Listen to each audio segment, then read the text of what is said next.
Hi, everybody. Welcome. I am really honored to be here with Moog Music today. For those of you who don't know me, I'm Michelle Moog-Koussa. I'm the executive director of the Bob Moog Foundation. We're a 50c3 nonprofit organization that carries on the legacy of Bob Moog. We are separate from Moog Music, but I'm thrilled to say that Moog Music is a big supporter of our work, and we share that mutual support with them. So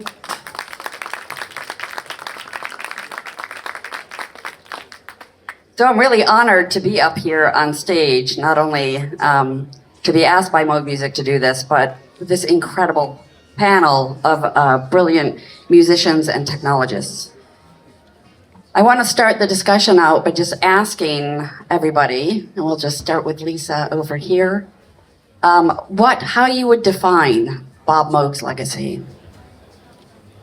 Well, I would define it as being a complete game changer for not only just keyboard-oriented musicians, sound designers, creative studio engineers, producers, film scorists, people that do installations, psychoacoustic work.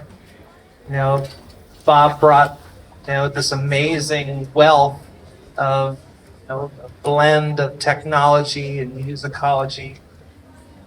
It's alive and well today. I mean, it's part of my everyday life. Sure. Brian? I would draw a very close parallel to Leo Fender. Obviously, as you said, a game changer for the industry, but literally almost created an industry. And there is a name associated with those instruments, Moog and Fender, but also we can't almost just separate Bob and who he was as a person, which is very warm and clever and charming and all those things that I cannot separate from the instruments as well too. Stevie D. Well, I believe one thing that I would say is that he really defined collaboration between instrument designers and artists. He listened to them carefully. He thought a lot about what they had to say and tried to make their lives better with the tools that he worked on. And he did this because he loved music and what it does for people, bringing people together. Dan? His legacy, absolutely amazing. But when I think of Bob and I think of all the instruments and all the tools that we have, I think about world building, right? So when you think Moog, you think sonic worlds. That's how I was introduced to Bob Moog's, genius, right? So it's all world building. That's what I think about. Beautiful. Rory? It's hard to find words for that man, because I would say the pillar of modern music for me. I think any musician who grew up hearing Switched on Bach as a kid, or Abbey Road hearing a synthesizer on that record, or just hearing Suzanne's work, just so many things that he was a pillar that brought technicians together, musicians together, sound designers, I wouldn't have a career without him. And I know my buddy Steve Ricardo, we grew up together. He was inspired by the same things. Jimmy Jam was here yesterday and talking about Moog it's just a foundation of our lives. He changed our lives. So I don't know how else to put it. That's a good way to put it. Suzanne? Hi. I have a complex relationship with the Moog because I was a Buchla person. But I would say that what endures to me and that I can hear whenever I hear it is the richness of the Moog sound. It is incomparable. It is velvet. It's thick. It's chocolate pudding. It's everything that we love. And that will endure forever and always be the insignia to me of Moog. So, next question, and we'll start with Lisa again. I'd really like to know kind of your light bulb moments with Moog synthesizers, whether it was being connected with an instrument first or with music first, and if the music led to an instrument, and what instrument that was. My first real light bulb moment with the Moog synthesizer is I had a stepfather who had a great record collection.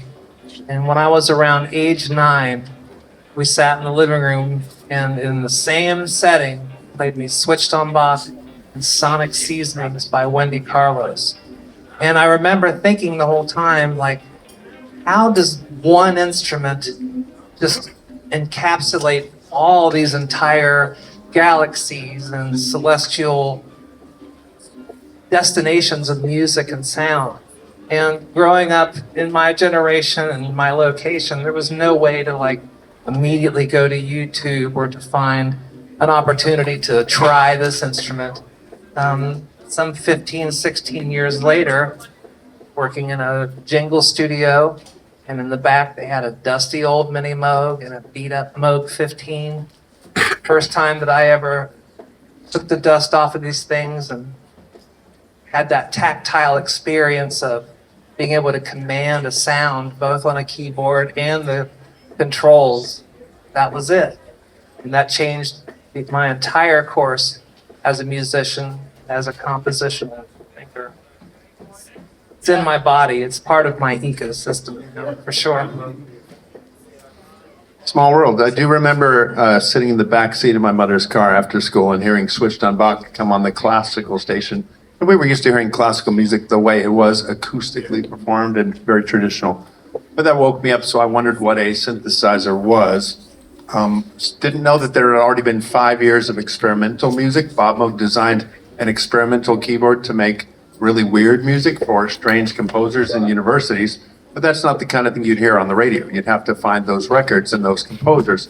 But they did exist. And Wendy Carlos's record was a reaction to that, saying, well, we can make regular music also on a synthesizer. It wasn't designed for that, but this is the way we're going to use it. People were blown away because of her quality and artistry to deliver something very traditional like Bach. My personal taste is I don't use a keyboard. I play the Moog synthesizer all the time, and I don't use a keyboard. I don't use sequencers. I like to make experimental creative sounds with it, and it's incredible. DVD? The first record I ever bought myself, my own money, was Steve Woodward's Ark of a Diver, and he really makes the synthesizer sing on it. And it's in my brain. It's something that I can go back to when I think of, when I hear people playing. You know, it's an amazing record.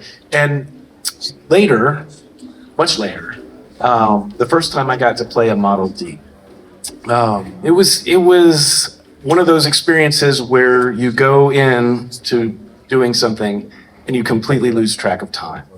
And it's the sound of it, the power of it, the fact that music just sort of flows out of you, flows through this instrument. It was life-changing for me. It was wonderful, and glad we still make that.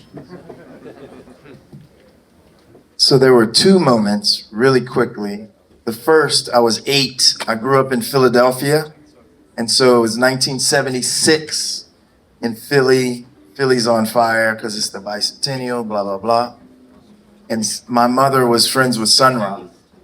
So I went to see Sun Ra live. And he had the D. Of course, we know he was one of the first. He had the Mini Moog B, Model B. But he had the D. But he was making like just outer space noises. And at that age, I couldn't really comprehend, right? But then fast forward maybe 7 years later in high school and going to see Herbie Hancock, then it all made sense. And then you start to collect records and you see the Sunlight record, and on the back, you know, it has every keyboard Herbie had on that record, and you keep seeing this name. I'm like, okay. So I saved my money that summer and bought my Mini Moog, which I still have, and my students can come into my studio. So that was Rory? Definitely Switched on Bach. My sister had the album. I was a guitarist, but that still intrigued me Then later, it was kind of around the time of Keith Emerson's Lucky Man. And I heard the end solo and I just paralyzed me because the sound, like you were talking about, that velvety solo sound. And Iso Tamita, Snowflakes Are Dancing, I think was out. And that did it. And then I had friends turn me on to Chick, which would later shape my life. But it was those things, and there was a store on Sunset Boulevard called Sound City when Guitar Center was on the opposite side of the street. It was a little boutique shop. The shop's in the movie Get Shorty. It's a little corner. It's a pawn shop in the movie, but it used to be the original Sound City place. They had a Moog 15 in there. And I remember going in there and plugging this thing in and just, and I didn't know what I was doing yet, but it was it changed me from wanting to play guitar to really go into keyboards. So I started late, but it changed everything. What about you, Suzanne? Well, my first love affair with the Moog was a Moog 15. So I was playing at the San Francisco Tape Music Center, which was housed at Mills College. And I was just, at that time, a graduate student at UC Berkeley. And they gave me the Moog for a summer. Wow. So that studio had the very first Buchla, the Buchla 100, the first one, and I had a Moog 15. So I got this thing home with me. I'd never lived with one of these before. And, it was like I couldn't wait to get up in the morning. I couldn't go to sleep at night. It was on all the time. And, I fell in love with it. But of course, then later it became different. And it took another 40 years for me to come back. And I credit Moog, the company, for bringing me back to the Buchla. Because I played at Moog Fest and I never intended to play again. And they kept inviting me to play, and from that little seed of a request that they made came my whole last 10 years of my career reclaiming the Buchla and performing live. And I use the Moog, it's all one big family now. And I love that. I'm so happy to be here with you, and I'll be with the Buchla people tomorrow. Fantastic. And just picking up on what Suzanne said about, she's using the Moog, I'm interested to ask performing musicians here, like Rory, what current Moog synthesizers are in your rig or in your studio? Well, I got into the Moog 1. So Bella Donna walked me through like a little kid. I was. It took me a bit, but it's phenomenal. And the Voyager that I got a few years back, and they put all the clear knobs on it for me, just so I had a little custom look to it. And then I have the reissue Model D, because I love the little LFO that I don't have to use up the third oscillator for. So that's really it, and then, it's like, I say this carefully, but like when you mix the foundation of Moog instruments and you use side pieces like Buchla or something like that, it's just, because I have the tip-top Buchla rigs, and I didn't even know what I was doing until a few months ago. I was able to use trigger and gates and start operating it. And I'm locking myself away for a few years. It's just fun. What about you, King? Right now, because I collect Moogs, so right now the top three would be, of course, the Mini Moog, always number one. Number two, the Matriarch. Even though mine is, I gotta get it repaired. But one of my favorite, I love that keyboard, especially because it has all these breakout points, right? So I can easily put it with my modular setup, right? And then the third is the legendary Sonic 6. I love the Sonic 6 so much. Tell us why. Well, I mean, you know, I like that. I also like it because it's in this like suitcase form, but it's got just the way it flows. You know how they used to use it for education purposes and so I love that part of it. But also, what's the gentleman's name who worked on it with? Gene Zumcheck? Yeah, yeah. He was a genius. I think he should get his props. You know, like Yes. he did the Sonic 5 and then also those ideas went into the 6. Designed the Moog sequencer too, which a lot of people revere as like a very interesting way to use the sequencer. He created some kinds of music. So again, Bob always collaborated with people too. People think everything is, it's a teamwork thing. And as we know, teamwork makes the dream work. It is the best collaborations, I think, often come from people working together with other people. The last thing about that is, you know, it was kind of like the first, if you think about FM synthesis, you could have one oscillator controlling the other on the Sonic 6. And this is back in the day. It's like, it was kind of wild. So the sounds you can get out of it. Thank you. Thank you. What about you, Lisa? You using any Moog synthesizers in your rig? Got a few. Yeah, it's pretty obvious that I'm in love with not only the vintage modes but also the modern modes. I have a custom cabinet with 8 Mother 32s, 2 DFAMs, 2 subharmonicons, and then in concerts I love to use the Moog 1 and now also the Muse. I usually always have at least one grandmother with me, Moog grandmother.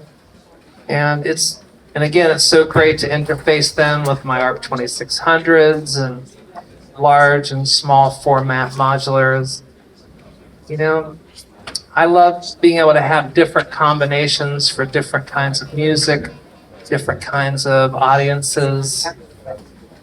And, you know, that's what keeps me coming back, is creating different challenges for myself with these instruments and finding new destinations to not just take and challenge myself, but also to find new ways to inspire listeners and keep them looking for their own sound with whatever instruments that they use.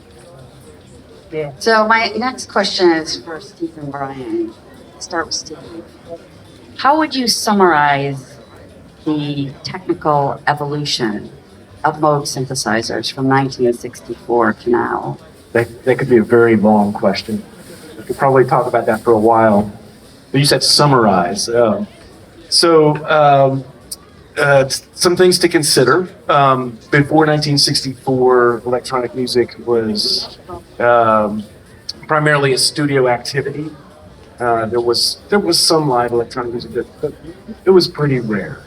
And it was a patchwork of things.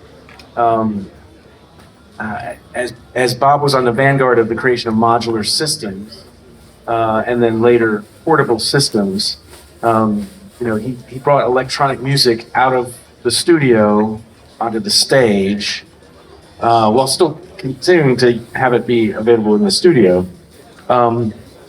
He started this work at the dawn of the transistor age. In college, he studied tube design, and then here he is in his early career. He's taking advantage of this new technology,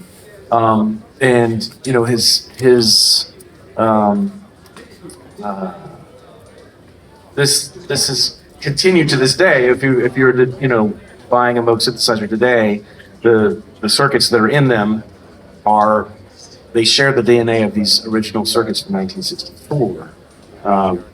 We have adapted to a lot of the changes, things like component packaging, surface mount parts, things. But we have digital control, so we have presets. This sorts of things are amazing. They serve to extend these original designs and push them beyond what we're imagining in 1964. Brian? When Bob started with his concept of modules, it wasn't even a really well thought out idea. I mean, it was brilliantly done, but it was a couple oscillators and a couple amplifiers that talk to each other. And what do you do with that? It's up to the artist to decide what to do. That became a thing, which is now normal in the industry. But think about it. If you call Steinway, can I have an 86 key piano? No. And you say, Martin, can I have a guitar with a 10-foot neck on it? You cannot. But with Moog and Buchla as well, you could order the instrument that you wanted, custom for you, and then how you use it is up to you. How you patch it, the same exact modules, someone else may patch them very differently. So the instruments that were originally designed were very high function, very wide ranging, below what you could hear and above what you could hear in frequencies. As time went on, that became scary to people because they weren't engineers, they weren't smart people. They were bass players and drummers trying out a keyboard even. And they're like, hey, can we get a synthesizer that normal people can use? And so that became the music store synthesizers, which is really the selling point. You're not going to sell as many Mac Towers as you will iPods and iPhones because dumbing it down makes it simpler, easier to understand. And you're limiting it, as one person told me, cut the arms and legs off something amazing. You do have something that's more useful to people. So that became the popular instruments that people had. They liked certain features. They liked a few oscillators, not a bunch of oscillators. They liked a couple kinds of filters. So things did dumb down, but became more accessible and reachable by normal people. And now we've turned the corner where we're tired of dumb instruments that only have two oscillators and a filter. Everyone speaks that language now, which was really weird back then. And now we have instruments that have many more capabilities than were possible with the technology back then. So it's been a great arc of starting with these genius ideas, dumbing it down so we could all learn how to work that, and then stepping back up. So I'm going to start with Rory on this next question. I think Suzanne kind of answered it preemptively, but I'd like to hear your thoughts about what is it about Moog synthesizers that has endured all of the technological leaps and bounds that allows it to still stand out in the substantial way that you've all talked about so far? Well, just on a basic level, it stands out for decades. When I think of the Mini Moog from Keith, from Rick Wakeman, from Bernie Worrell, from all these guys that were using it, they haven't dated. Like when I hear Bernie Worrell, his bass parts are not dated. When I hear Greg Fillinganes on a Mini Moog, the parts aren't dated. They're fresh and new because it's the spirit of them playing the instrument. But the instrument gives them the tool to express what they want. And that's one thing about Moog. It's always been there as an expressive tool. Whether it was modular, with Chick, we used the Moog 15 and Bob made a pitch wheel for it. And Bella Donna knows the story behind this, but the song The Woods on Secret Agent, everyone thought it was a Polymoog doing all the chordal stuff. It was the Moog that Chick charted out every line and played the notes individually on the 15 with the vibrato and all the glissando. And it just was the most incredible sounding piece of music. El Bozo on Spanish Heart, Steve Gadd was there, but he didn't use them on this track. We used the sample and hold with the Mini Moog, and that was the rhythm track for a song called El Bozo 1 and 2. But the thing about it, even I hear Trent Reznor now, and a lot of artists now, they're just now getting into what Moog was about. And some are getting into Eurorack stuff, which I appreciate because it's expansion of it. But Moog was always there was Moog, Serge, and Buchla, and those were the things I knew growing up. But Moog has been I can't explain, it's the common denominator with everybody I know who's done synthesis over the years. No matter what instrument they landed on, Moog was always the reference. And it still is. So it's what lasted 6 decades now, more, and it's just the truth. There's nothing better for me anyway. King, I'd like to hear your thoughts about that. Well, if you think about Moog as a sonic footprint or fingerprint, when young, a lot of my students or whatever, they're sampling, right? We love sampling. They're always sampling Moog parts, right? And then you start to want to create those sounds from sampling, not just take that and loop it, whatever. I want to make my own. So with all these tools, Moog has always stayed at the cutting edge of what was happening. So when the apps came out, a lot more people could afford, someone who couldn't afford a mini Moog or whatever, they could afford this app and then start to really create these sounds that they would normally sample.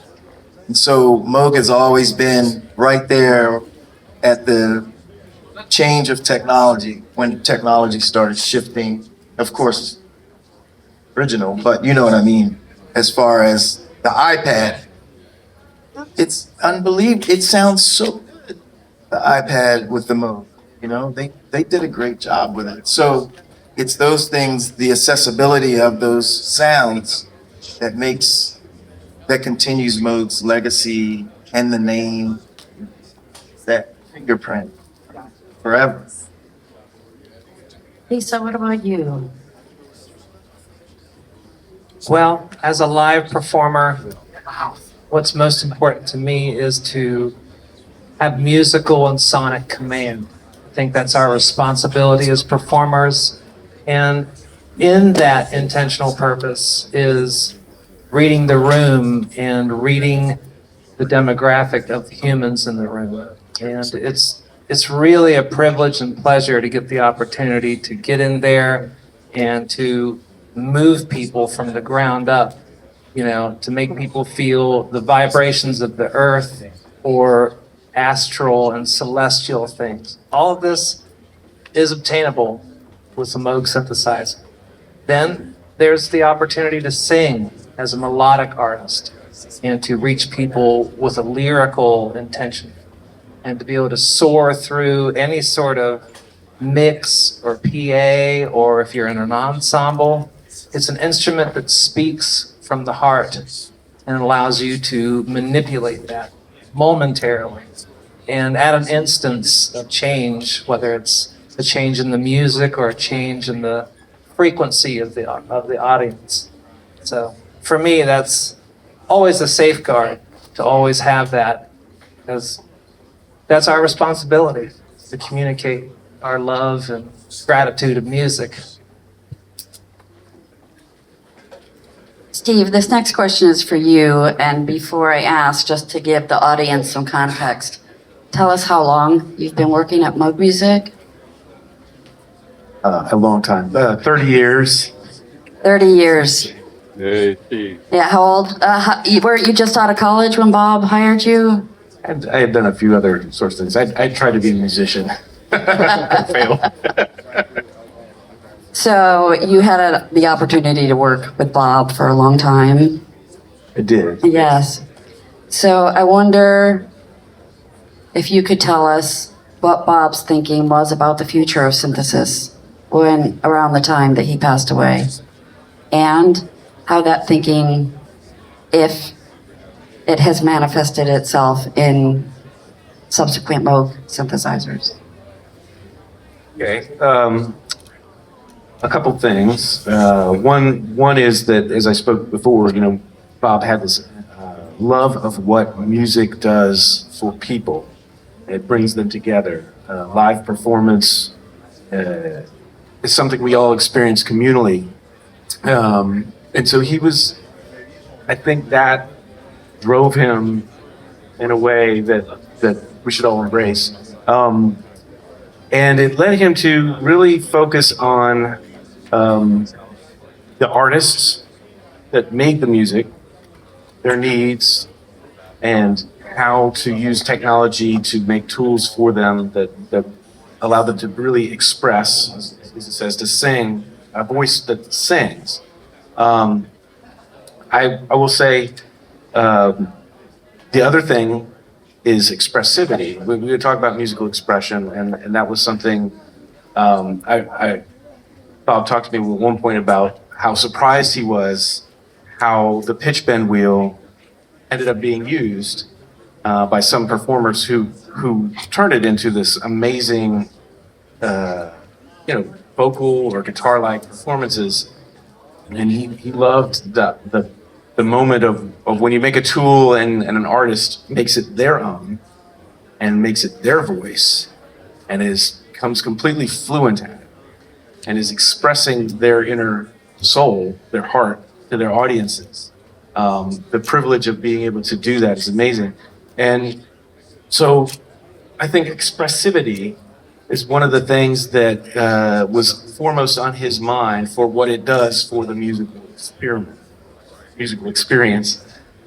And has it done? I think we've done a pretty good job of maintaining the sound of Moog synthesizers and also interfaces that allow people to achieve that flow when they're playing. Wonderful.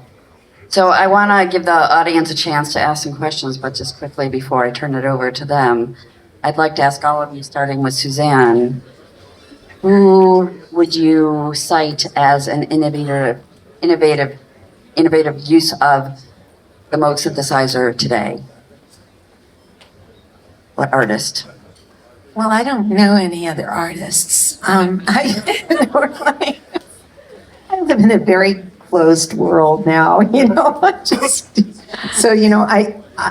not the one to ask that question. But I can tell you that I really enjoy playing the Moog. It has released, it's almost embarrassing how much I can get from that little thing. I remember playing at Sonar, and there were thousands of people out there, and I hit this bass note on my iPad, and everybody, like this roar went up in the crowd. And I said, if they knew where that sound was coming from, let's face it, it's electronic music. So it goes from, nothingness to overwhelming, and it's all in the same place. We're not hitting it harder, we're not blowing harder, and we're just expressing on the most intimate level, and you can bring it to the a higher experience. So it's really, I'm in love with the Moog now, and I hope the Buchla is not jealous. Hope the marketing people for Moog Music are listening out there. Rory? Well, I think the things I've heard maybe in the last few years, Trent Reznor is sort of, for me, taken the Moog gear and pushed it to the envelope, and I really like what he's done a lot. When I think about Jan Hammer in the day with Jeff Beck, I thought that was the most expressive stuff I ever heard, bar none. I just thought he put his heart on it. I think Chick did it in his way, Herbie did it in his way. There was an album Patrick Moraz did with Yes, Relayer. That Mini Moog solo on there, I couldn't believe that was a Mini Moog. So those days were very innovative. It was young, it was in the early 70s, and people were just getting their hands on it, and there were no rules. And I think we got a little bit jaded over the years of what rules were. You could do this, you play a bass line, you play it this way, and you copy Bernie Royale, whatever. But now I'm hearing a guy like Trent Reznor, he'll distort the hell out of something and make it something else, and yet it's still a Mini Moog with some filtering or something. And I like that approach now, where someone's stepping out of the box and taking chances. I admit I'm an old guy now, so I don't know all the new music that's out there now. But I know when I hear something and it hits me like Trent Reznor's work, I'm impressed, and he's done his homework. And so that to me shows that someone's thinking about where the new applications of music it sits. King? For me, it's One a Tricks Point Never. Daniel Lopatin, amazing what he's done, especially his soundtrack work. How he pushes the sound, and of course, I think it was when Moog 1 came out, he was one of the kind of focal points when that came out. And really kind of just next level. similar to Trent, and they're both doing soundtracks too. So it's also the context in which they're doing it. It's like that gives you more room to kind of explore a palette, right? Well, I'd like to give a shout out to the Will Gregory Moog Ensemble. They did. They helped us out when we were reissuing the Model D years back, and they put out a record last September, including that track, and it is. It's an ensemble of synthesizer players playing live, composed music, and improvised music in a room, and the experience of that is pretty awesome. There's not a lot of people who would approach making electronic music that way, and I think it's very interesting and great. A few years ago, I did a performance in Asheville with Cyril Lance, who was one of Moog's great engineers, good friend of yours. And he had an ensemble performing. They had a cellist, acoustic cello with a pickup on it. That cellist was playing through the Murph pedal, which is a series of tuned resonances. He did a solo. I don't know his name, unfortunately, but I love to find the film. My mind was blown. The beauty of a real cello and its expression through shifting filters. And I wish Bob was there because he would have cried. It was amazing. And there's another name I'll mention, but he's not playing anymore. Joshua Oxford. Is a friend of Dave Borden's, a good friend of ours. And Josh was the greatest mini Moog player of all time. Josh blows away everyone we've spoken about. He was a young guy who learned it. His father was a roadie for English bands.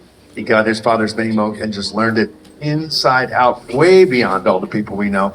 And he's had an accident, so he doesn't play anymore, and he composes. But I found videos of him, Josh Oxford, on YouTube playing his mini Moog. No knob remains untouched while he's playing. All fingers are flying, and it sounds incredible. I wouldn't want to be placed in a position of a music critic, but I hear lots of things in all different kinds of musics that have Moog synthesizers, ARP synthesizers, Buchla synthesizers, and there's something in every approach that I hear with a wide variety of music styles that either inspire me as a listener or just inspire me as a creative person.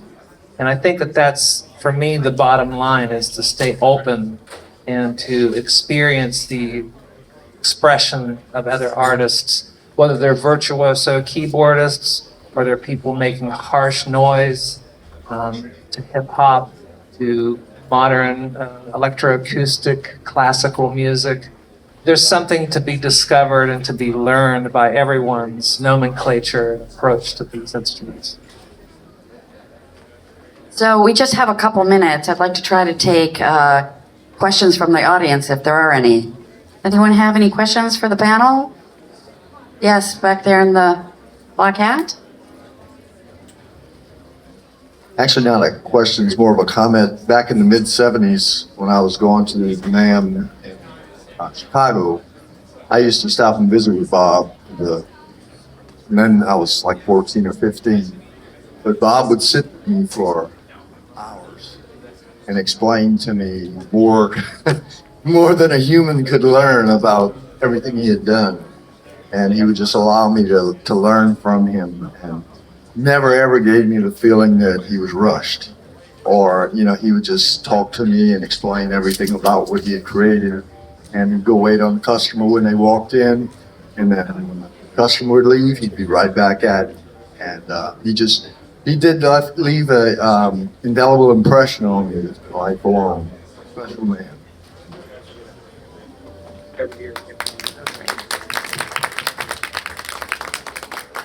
Anyone else? Question for the panel?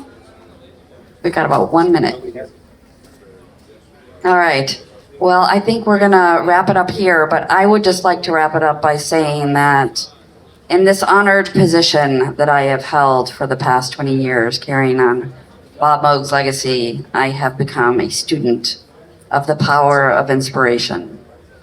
And I just want to thank our panel and note that the inspiration that all of you got from your individual sources then translated into the incredibly important work that you have all done in different ways, then ripples out to inspire so many more people, thousands, I'm sure thousands of people. So thank you for the work you're doing, for carrying on the Moog legacy. Innovative.